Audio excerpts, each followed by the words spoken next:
Welcome to my channel, where your adventure into the future starts right now. Step into a vibrant universe filled with groundbreaking technology, breathtaking alien landscapes, and exhilarating sci-fi narratives that challenge your imagination. From daring explorations of distant galaxies to haunting journeys through dystopian societies, we uncover the most captivating stories and innovative ideas that will shape the world of tomorrow. Subscribe today and join us on an incredible intergalactic voyage that promises to inspire and thrill. The story begins in a universe where conflict is the default state of affairs, where empires rise and fall, and where war between alien species is as natural as the flow of time. Across countless star systems, rival species vie for dominance, their battles fought with advanced technologies that could vaporize entire planets, and their hatred for one another runs deep, stretching back millennia. The intricate web of politics and history is far more complicated than most could ever understand, and for all the technological marvels of the cosmos, peace remains a rare and distant dream. But humanity new to the galactic stage, its early spacefaring age full of both promise and uncertainty, has emerged as something of an anomaly. While the other species view the universe through lenses of conflict, hierarchy, and history, humans possess a unique quality that none of the other species can quite fathom: an unyielding hope, a stubborn idealism that refuses to accept war as the inevitable way of existence. They've only just begun to explore the stars, their ships still making the long journey to distant planets, but already they've encountered the ruins of civilizations lost to endless warfare, their once proud species obliterated in the name of unrelenting conflict. It all started with a strange twist of fate. Humanity, not known for its great fleets or overwhelming technological superiority, made its first meaningful contact with a warlike species, the Arkath. The Arkath were a brutal, reptilian race, towering and fearsome, their language a guttural growl and their ways a mix of ancient honor and savagery. They had long been embroiled in a bloody struggle with their neighbors, the Zake, a bird-like species with delicate wings and a keen sense of strategy. The two had fought for generations, their territorial wars stretching across star systems and involving countless subspecies caught in the crossfire. When humanity arrived in the region, they found a galaxy that seemed, at first glance, to be on the brink of collapse. The Arkath and Zake had long been in an arms race, each side constructing increasingly destructive weaponry to match or surpass the other's advancements. Their battles were fought not just on the ground, but in space, with entire fleets engaging in pitched skirmishes that could alter the course of entire systems. Entire planets were wiped out, and entire star systems turned to ash, not from the power of weapons, but from the sheer weight of endless conflict. It was within this maelstrom that humanity made its entrance. Humans had no grand fleets, no ancient empires to draw upon for leverage. They came as a small species, their population barely reaching the billions, their colonies few and far between. But they came with something that no one else in the galaxy seemed to possess: an inherent belief in the possibility of peace. At first, the alien species laughed at them, dismissing them as naive and weak. Who were these newcomers, these mere infants in the grand scheme of galactic politics, to come and preach about peace? But as the years passed, humanity's determination began to wear on the minds of the warring factions. What began as diplomatic negotiations in the shadow of a never-ending war grew into something far more significant. Human diplomats, led by a handful of brilliant individuals, carefully navigated the ancient animosities between the Arkath and the Zake, negotiating in small, carefully orchestrated steps. They didn't promise quick solutions or instant miracles. Instead, they showed both sides the possibility of a future where endless war was not the only option.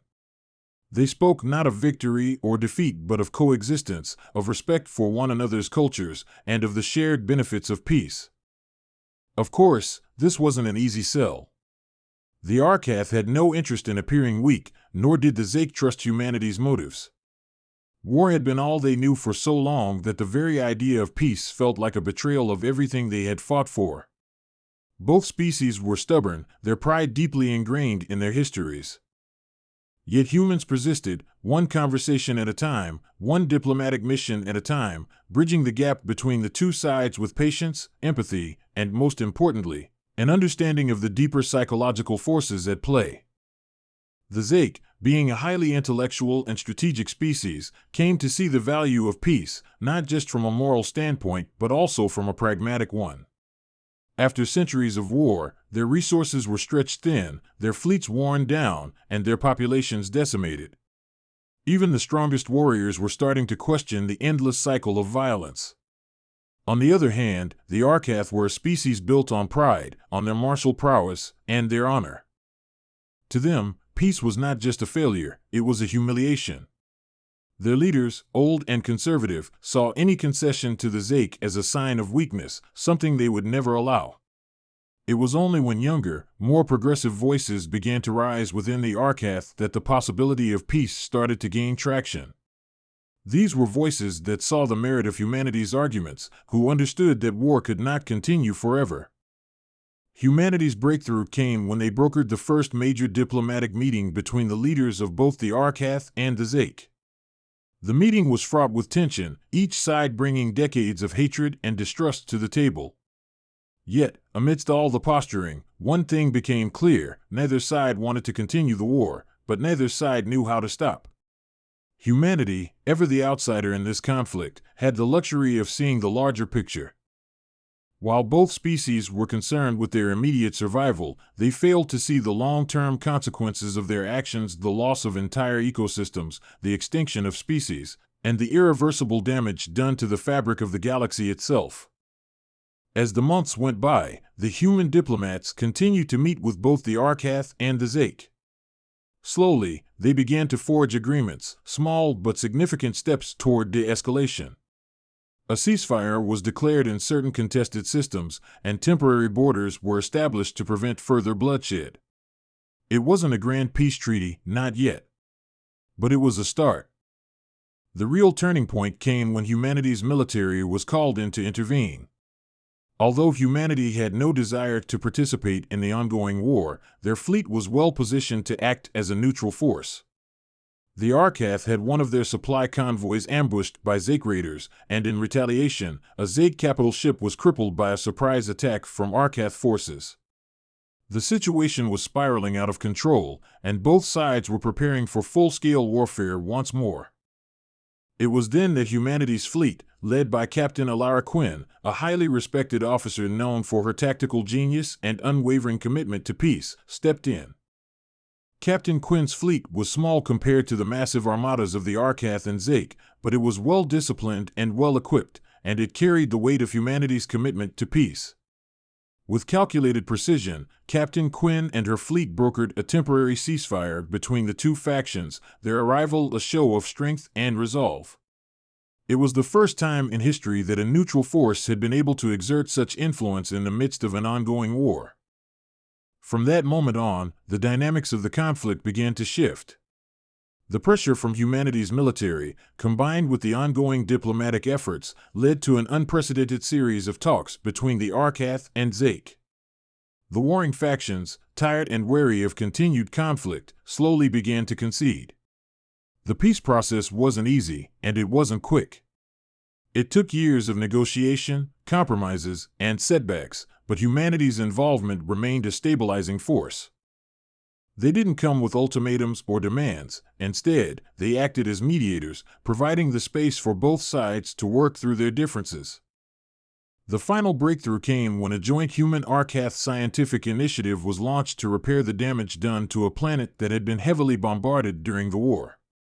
The project, led by a group of human and Arcath scientists, required cooperation from both sides, and through the long months of working together, the animosities between the two species began to fade. The Zake, witnessing the progress of the project, sent their own representatives to offer assistance, and for the first time in centuries, the Arcath and Zake were united in a common goal. When the peace treaty was finally signed, it wasn't a grandiose event. It wasn't accompanied by the loud cheers of victory or the grand parades that usually marked such milestones in history. Instead, it was a quiet affair. The leaders of the Arcath, Zake, and humanity gathered together in the presence of their people, acknowledging not their victories but their shared hope for a future without war. There were no more demands, no more ultimatums. There was only the recognition that, for the first time in history, two ancient enemies had chosen to set aside their differences for the greater good. Humanity had achieved what many thought impossible. They had brokered the first peace treaty between warring alien clans. But more than that, they had shown the galaxy that peace wasn't just a possibility, it was a choice. A choice that required courage, sacrifice, and above all, the belief that even in a universe shaped by war, there was still hope for something better. The aftermath of the treaty saw the beginning of a new era. The Arkath and Zake, now bound by a fragile peace, began to focus on rebuilding what had been lost. Trade between their species flourished, cultural exchanges blossomed, and a new era of scientific collaboration began. Humanity's role in